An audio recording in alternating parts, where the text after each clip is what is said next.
chiama Floarea Soarelui, che in moldavo significa girasole. È il nome scelto per la nuova associazione sportiva dilettantistica e culturale che si prefigge di essere un punto d'incontro per i cittadini di nazionalità moldava, ma non solo. Noi siamo per tutti i parlanti lingua rumena.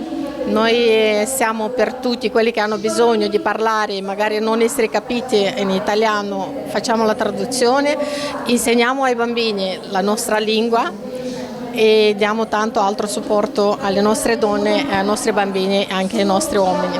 Olga è in Italia da 24 anni. Oggi dice di sentirsi a casa quando va in Moldavia sia quando torna a Chiavari, dove risiede da 17 anni. La presenza di cittadini moldavi nel territorio è più diffusa di quanto risulti dai dati Istat. Se un cittadino moldavo è arrivato con passaporto rumeno non risulta come moldavo, e se sono quelli che arrivano con passaporto biometrico che si fermano solo per 3 mesi, anche quelli non risultano da nessuna parte, quindi siamo molto di più rispetto a quelli 100 magari per Chiavari o 1000 in Liguria. Il numero ufficioso dei cittadini moldavi in Italia risulta attorno alle 200.000 unità, ma si conta siano molti di più.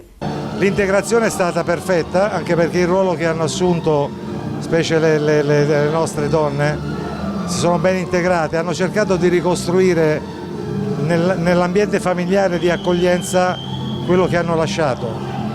E non ci hanno mai dato problemi. Dai report delle prefetture non abbiamo lamentele, quindi è una popolazione che lavora.